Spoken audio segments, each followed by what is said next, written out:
Method, super profit method. Okay, so this is the formula 1 by 1. So ಇದೇ ರೀತಿ step by step ಇದೇ ಫಾರ್ಮುಲಾನ apply ಮಾಡಿಕೊಂಡು direct sum ಮಾಡೋದು. ಓಕೆ, ಸೊ ಫಸ್ಟ್ ಒನ್ ಏನು ಕೊಟ್ಟಿದ್ದಾನೆ, calculation of average profit method. It may be simple ಆಗಿರ್ಬೋದು, otherwise it is a weighted. ಎರಡರಲ್ಲೂ ನಿಮ್ಗೆ ಸಿಂಪಲಲ್ಲಿ ಕೊಟ್ಟರೆ ಸಿಂಪಲಲ್ಲಿ ಮಾಡೋದು, ಅದು ವೇಟೆಡ್ ಕೊಟ್ಟರೆ ಇಂಟು 1 2 ಇಂಟು 3 4 ಆ ರೀತಿ ಮಾಡಿ ಟೋಟಲ್ ಪ್ರಾಡಕ್ಟ್ನ ಫೈಂಡ್ ಔಟ್ ಮಾಡೋದು. Okay, it may be simple, otherwise weighted. Next second formats ಪ್ರಕಾರ calculation of average employed capital. Suppose average employed capital ಕ್ವಶನ್ನಲ್ಲಿ ಅದ್ರದ್ದು ಅಮೌಂಟ್ ಕೊಟ್ಟಿಲ್ಲ ಅಂದಾಗ, ಡೈರೆಕ್ಟ್ ಕೊಟ್ಟಿಲ್ಲ ಆದಾಗ ನೀವು ಏನು ಮಾಡಬೇಕು, ಕ್ಯಾಲ್ಕುಲೇಷನ್ ಮಾಡ್ಕೋಬೇಕು. Means it is a find out. is average employed capital is not given in this question. That's time you calculate the average employed capital. Okay, tangible assets less tangible asset ಅಲ್ಲಿ less ಲ್ಯಾಬಿಲಿಟೀಸ್ನ minus ಮಾಡಬೇಕು. ಬಂದಿದ್ದ answer ಏನಾಗ್ತದೆ ನಿಮ್ಗೆ, ಅದು average employed capital. ಅದನ್ನು next ಸಿಂಪಲಲ್ಲೂ ಆಗಿರ್ಬೋದು, ಅದನ್ನು ವೇಟೆಡಲ್ಲೂ ಕೂಡ ಕನ್ವರ್ಟ್ ಮಾಡ್ಬೋದು. ಸೊ ಸಿಂಪಲ್ ಬಂದಾಗ ಲೆಸ್ ಮಾಡ್ತೇವೆ ಹಾಫ್ ಆಫ್ ಕರೆಂಟ್ ಇಯರ್ ಪ್ರಾಫಿಟ್ನ, ಅಥವಾ ವೇಟೆಡ್ ಕೊಟ್ಟಾಗ ಆ್ಯಡ್ ಮಾಡ್ತೇವೆ half of current year profit. Okay, so final answer ಸಿಗ್ತದೆ. ನೆಕ್ಸ್ಟ್ 2 ಪ್ರೊಸೀಜರ್ ಆಯಿತು. Next third method, normal profit equals to average employed capital into normal rate of return divided by 100. Next fourth one, super profit equals to average profit minus normal profit. Next, value of goodwill equals to super profit into number of purchase year. Okay, ನೀವು next ಯಾವುದೇ sum ಬರುವಂಥ ಇದಕ್ಕೆ ಏನು ಮಾಡಬೇಕು, ಈ 5 ಸ್ಟೆಪ್ನ bases ಮೇಲೆ calculation ಮಾಡಬೇಕು. ಓಕೆ ಗೈಸ್, ಫಾರ್ಮುಲಾ ನೆನ್ಪಿಟ್ಕೋಬೇಕಾಗ್ತದೆ. ನೀವು ಫಸ್ಟ್ ಏನು ಮಾಡಿರಿ, ಎಲ್ಲರೂ ಫಾರ್ಮುಲಾ ಬರೀರಿ, ಕ್ವಶನ್ ಓದಿ, ಅದ್ರ ನಂತರ ಏನು ಮಾಡಿರಿ, ಆ ಆನ್ಸರ್ನ ಒಂದು ಸಲ ನೋಡಿ ಅದ್ರ ನಂತರ ನೀವು ಅದನ್ನು ಸಾಲ್ವ್ ಮಾಡಿ, ಆಮೇಲೆ ನಿಮಗೆ ತಿಳಿತದೆ. Okay, so this is the first question. So first of all read it guys. From the following information of business, calculate the value of goodwill na find out ಮಾಡ್ಲಿಕ್ಕೆ ಹೇಳಿದ್ದಾರೆ. Okay, 2 year purchase already given, 2 year purchase of year. Okay, next average super profit ಅಂದಿದ್ದಾರೆ, average super profit of the last 3 year ಅಂತೇಳಿ. Okay, next first point, average capital employed in the business. ನೀವು extra ಏನೂ calculation ಮಾಡುವ ಅಗತ್ಯ ಇಲ್ಲ, because ನಿಮ್ಗೆ already ಇದರಲ್ಲಿ ಏನು ಕೊಟ್ಟಿದ್ದಾರೆ, average capital employed in the business direct amount ನಿಮಗೂ ಕೊಟ್ಟಿದ್ದಾರೆ, ₹5 lakh. Next second one, net assets of business excluding ಗುಡ್ವಿಲ್ನ ತೆಗೆದು ಉಳಿದಿದ್ದ ಅಮೌಂಟ್ ಬೇಸಿಸ್ ಮೇಲೆ ನಿಮ್ಗೆ ಅಮೌಂಟ್ ಕೊಟ್ಟಿದ್ದಾರೆ, net asset business ₹7 lakh. Next expected rate of return on average capital at 20%. Next profit for the last 3 year profit ಕೊಟ್ಟಿದ್ದಾರೆ, 2003, 4, 5, ₹1,65,000, ₹1,75,000 and ₹1,70,000 3 year profit respectively. Okay, next last one, partners salary to be provided at ₹20,000 per annum. ಅಂದರೆ ಪ್ರತಿಯೊಂದು ವರ್ಷದಲ್ಲಿ ಬಂದಂಥ ಪ್ರಾಫಿಟ್ನಲ್ಲಿ ಏನು ಮಾಡಿದ್ದಾರೆ, partners salary ಕೂಡ ಏನು ಮಾಡಿದ್ದಾರೆ, ಅದರಲ್ಲಿ ಪೇ ಮಾಡಿದ್ದಾರೆ. ಅಂದರೆ ಪ್ರತಿಯೊಂದು ಪ್ರಾಫಿಟ್ನಲ್ಲಿ ಏನು ಮಾಡಬೇಕು, ಪ್ರತಿಯೊಂದು ವರ್ಷದ ಪಾರ್ಟ್ನರ್ಸ್ ಸ್ಯಾಲ್ರೀಸ್ಗಳನ್ನು ಮೈನಸ್ ಮಾಡಿ ಬಂದಂಥ ಟೋಟಲ್ ಪ್ರಾಫಿಟ್ನ ಡಿವೈಡೆಡ್ ಬೈ 4 ಮಾಡಬೇಕು. ಓಕೆ, ಸಾರಿ ಡಿವೈಡೆಡ್ ಬೈ 3 ಮಾಡಬೇಕು, ಬಿಕಾಸ್ 3 year ಪ್ರಾಫಿಟ್ ಕೊಟ್ಟಿದ್ದಾರೆ. ಸಪೋಸ್ 4 year ಕೊಟ್ಟರೆ 4 year. ಓಕೆ, ಸೊ ಇದನ್ನು ಕ್ಯಾಲ್ಕುಲೇಷನ್ ಮಾಡೋ ಬನ್ನಿ. ಸೊ ಈಗ ಜಸ್ಟ್ ಕೊಟ್ಟಲ್ಲ, ಅದೇ 5 ಫಾರ್ಮುಲಾನ ಇಲ್ಲೂ ಕೂಡ ಅಪ್ಲೈ ಮಾಡಿದರೆ ಡೈರೆಕ್ಟ್ ನಾವೇನು ಮಾಡ್ಬೋದು, ವ್ಯಾಲ್ಯೂಯೇಷನ್ ಆಫ್ ಗುಡ್ವಿಲ್ನ ಫೈಂಡ್ ಔಟ್ ಮಾಡ್ಬೋದು. ಓಕೆ, ಸೊ ಫಸ್ಟ್ ಏನು ಮಾಡಿರಿ, ಸೇಮ್ ಹೆಡ್ಲೈನ್ ಹಾಕೋರಿ, calculation of goodwill under super profit. ಮತ್ತು ಯಾವ ಮೆಥಡ್ ಅಂದಿದ್ದಾರೆ, ನಾನು ನಿಮಗೆ ಕೊಟ್ಟಿ ಫಾರ್ಮೇಟ್ ಎಲ್ಲ super profit method. Okay, so first format calculation of average ಪ್ರಾಫಿಟ್ನ ನೀವು ಫೈಂಡ್ ಔಟ್ ಮಾಡಬೇಕು. 2003 1,65,000 ಸ್ಯಾಲ್ರಿ, ಪಾರ್ಟ್ನರ್ ಸ್ಯಾಲ್ರಿ ಪ್ರೊವೈಡ್ ಮಾಡಿದ್ದು ಪರ್ ಆ್ಯನಮ್ ಅಂದಿದ್ದಾರೆ. ಪರ್ ಆ್ಯನಮ್ ಮೀನ್ಸ್ ಒಂದು ವರ್ಷದ್ದು ಅಂತೇಳಿ. ಓಕೆ, ಸೊ 1,65,000 ಮೈನಸ್ 20,000 ಮಾಡಿರಿ, ಬಂದಿದ್ದೆಷ್ಟು 1,45,000. ನೆಕ್ಸ್ಟ್ 2004 ಈಕ್ವಲ್ಸ್ ಟು 1,75,000 ಮೈನಸ್ 20,000 ಮಾಡಿರಿ, 20,000ಅಲ್ಲಿ 1,55,000. ಸೇಮ್ 2005 ಅದೇ ರೀತಿ ಮಾಡಿರಿ, 1,50,000 ಬರ್ತದೆ. So therefore average profit equals to ಫಾರ್ಮುಲಾನ ಅಪ್ಲೈ ಮಾಡಿರಿ, total profit divided by number of the year. Total profit ಈಗ ಜಸ್ಟ್ ಫೈಂಡ್ ಔಟ್ ಮಾಡಿದ್ದು, ಡಿವೈಡೆಡ್ ಬೈ 3 ಮಾಡಿರಿ, ಬಂದಿದ್ದ ಆನ್ಸರ್ ಆ್ಯಕ್ಚುಲಿ ನಿಮಗೆ ಸಿಗ್ತದೆ average profit. Next formula, second formula super ಪ್ರಾಫಿಟ್ನಲ್ಲಿ 5 format ಕೊಟ್ಟಿನ, ಅದರಲ್ಲಿ ನೆಕ್ಸ್ಟ್ ಎರಡನೇದು, ಅದರಲ್ಲಿ ನಿಮ್ಗೆ ಸಮ್ ಕ್ಯಾಲ್ಕುಲೇಷನ್ ಕೊಟ್ಟಿದೆ. ಬಟ್ ಈಗ ಈ ಕ್ವಶನಲ್ಲಿ ನಿಮ್ಗೆ ಆ ಕ್ಯಾಲ್ಕುಲೇಷನ್ ಮಾಡುವ ಅಗತ್ಯ ಇಲ್ಲ, ಬಿಕಾಸ್ ನಿಮ್ಗೆ ಆಲ್ರೆಡಿ ಡೈರೆಕ್ಟ್ ಕ್ಯಾಲ್ಕುಲೇಷನ್ ಮಾಡಿನೇ ಆನ್ಸರ್ ಕೊಟ್ಟಿದ್ದಾರೆ. Okay, so calculation of average employed capital ₹5 lakh. Okay, Next, third one, normal profit equals to average employed capital into normal rate of return divided by 100 equals to average employed capital. ಈಗ just ಇದ್ದಿದ್ದು ಮೇಲ್ಗಡೆ ಇದ್ದಿದ್ದು ಅದನ್ನೇ into normal rate of return ಕ್ವಶನಲ್ಲಿ ಕೊಟ್ಟಿದ್ದಾರೆ divided by 100. ಬಂದಿದ್ದ answer rupees 1 lakh is a normal profit. Okay, next fourth format, super profit equals to average profit minus normal profit. Average profit just find out ಮಾಡಿದಿರಿ first ಒಂದು ಪಾಯಿಂಟಲ್ಲಿ. So minus normal ಪ್ರಾಫಿಟಿಗೆ just find out ಮಾಡಿದ್ದು 1,50,000 minus 1 lakh. So ಬಂದಿದ್ದ answer ಎಷ್ಟು 50,000. Next fifth format, value of goodwill equals to super profit into number of the year purchase. So amount ಎಷ್ಟು ಬರ್ತದೆ 1 lakh value of goodwill. Okay, ಈಗ just ಮಾಡಿಸಿದ್ದ same ಸಮ ಇದು ಕೂಡ ಅದೇ ರೀತಿ ಇದೆ. ಇದನ್ನು ನೀವು ಹೋಮ್ವರ್ಕ್ ಮಾಡಿ ನನಗೆ ವಾಟ್ಸಪ್ಪಲ್ಲಿ ಸೆಂಡ್ ಮಾಡಿದ್ರೆ ಆನ್ಸರ್. ಓಕೆ, ಸೊ ಒಂದ್ಸಲ ಆದರೂ ಕ್ವಶನ್ ಓದ್ತೇನೆ. ಬೈ ಚಾನ್ಸ್ ನಿಮ್ಗೆ ಇದು ಕಾಣಲಿಲ್ಲ ಅಂಥೇಳಿ, ಕಾಣಲಿಲ್ಲ ಅಂದರೆ ಅದನ್ನ ಹೇಳಿದಾದ್ರೂ ನೀವು ಬರಿಬೋದು.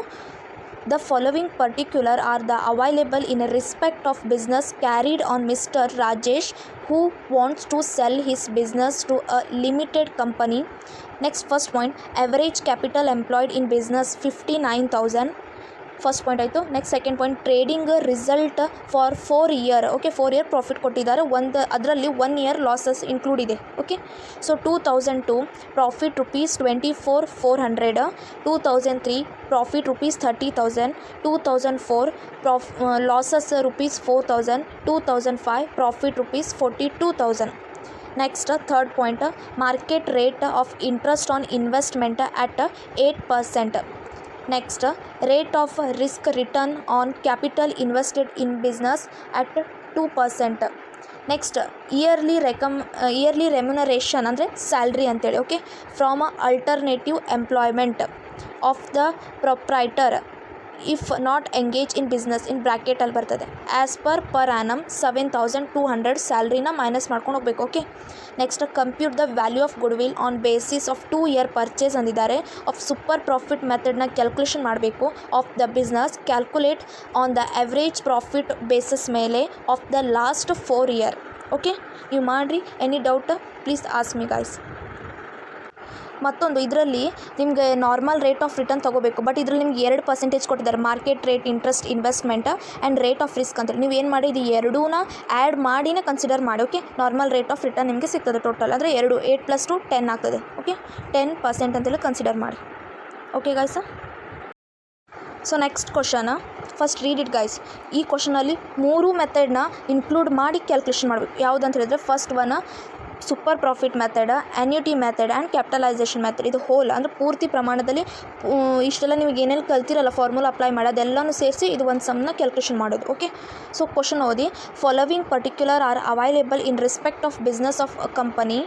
First point, profit earned for the following year R under. So first 2004 rupees 1 lakh, 2005 rupees 1,20,000, 2006 rupees 1,10,000. Next, second point, normal rate of return is a 10%. Next, third point, average capital employed in the business rupees 6 lakh. Next, present value of an annuity of 1 rupee for 5 year at 10% is a 3.78. ಅಂದರೆ 1 rupee annuity consider ಆಗ್ತದೆ. ಹಾಗಿದೆ 5 ವರ್ಷದ ಎಷ್ಟು consider ಆಯಿತು ಅಂತೇಳಿ. So 3.78. Okay, ನೀವು ಈಗ just ಯಾವ ರೀತಿ ಮಾಡಿದ್ರಲ್ಲ ಹಿಂದ್ಗಡೆ ಸಮ ಸೇಮ್ ಆ್ಯಸ್ ಅದೇ ರೀತಿ, ಬಟ್ ಇದರಲ್ಲಿ ಒಂದು ಎಕ್ಸ್ಟ್ರಾ ಮೆಥಡ್ನ ಸೇರಿಸಬೇಕು, annuity ಮೆಥಡ್ ಅಷ್ಟೇ ಅದು. Okay, next, the profits included non-recurring profit on an average basis of rupees 10,000 per year. Next, you are required to calculate a value of goodwill of company on a basis of this 3 method ಅಂದರೆ 5 year purchase super profit, second one annuity method of valuation of super profit, next capitalization of the super profit method. Okay, so ಇದನ್ನು solve ಮಾಡುವ ಬನ್ನಿ. ಮತ್ತೊಂದು guys, ಇಲ್ಲಿ ಮತ್ತೊಂದು point ಇದೆ, ಇದನ್ನು ನೋಡಿರಿ. ಪ್ರಾಫಿಟ್ ಇನ್ಕ್ಲೂಡೆಡ್ ನಾನ್ ರಿಕರಿಂಗ್ ಪ್ರಾಫಿಟ್ ಅಂದರೆ ಪ್ರಾಫಿಟಲ್ಲಿ ಇದೇನಾಗಿದೆ ಇನ್ಕ್ಲೂಡ್ ಆಗಿದೆ ನಾನ್ ರಿಕರಿಂಗ್ ಪ್ರಾಫಿಟ್ ಅಂತ ಹೇಳಿ 10,000. ಇದು ನಾವೇನು ಮಾಡಬೇಕು, ಎಕ್ಸ್ಕ್ಲೂಡ್ ಮಾಡಿ ಅದರ ನಂತರ ಅವರೇಜ್ ಪ್ರಾಫಿಟ್ನ ಫೈಂಡ್ ಔಟ್ ಮಾಡಬೇಕಾಗ್ತದೆ. Okay, so first heading, calculation of goodwill under the super profit method. Okay, so first same 5 ಫಾರ್ಮುಲಾದಲ್ಲಿ ಸೇಮ್ ಫಾರ್ಮುಲಾದಲ್ಲಿ ಫಸ್ಟ್ ಫಾರ್ಮುಲಾ ಅದೇ ಹಾಕೋದು.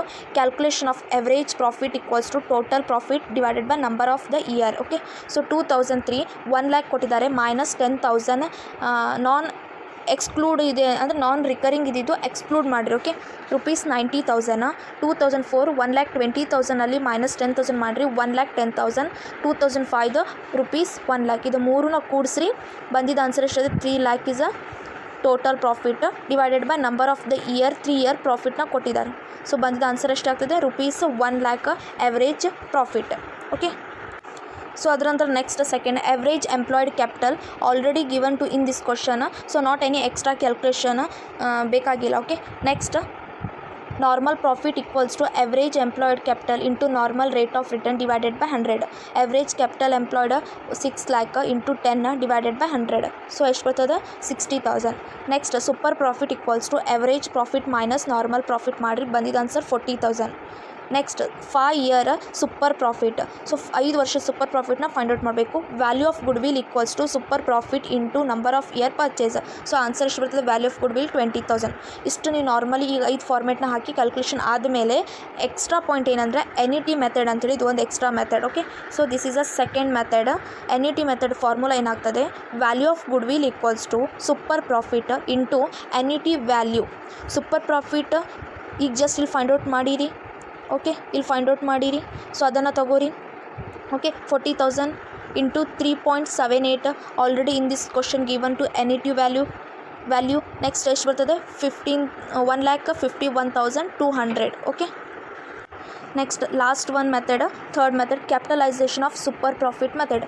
So value of goodwill equals to super profit into 100 divided by normal rate of return. So super profit same 40,000 into 100 divided by normal rate of return 10% already given in this question. So final answer rupees 4 lakh. So ಈ ಮೂರು method ಮಾಡಿ ಈ ರೀತಿ method important ಇದೆ. Okay, 15 ಮಾರ್ಕ್ಸ್ಗೆ ಕೇಳ್ಬೋದು.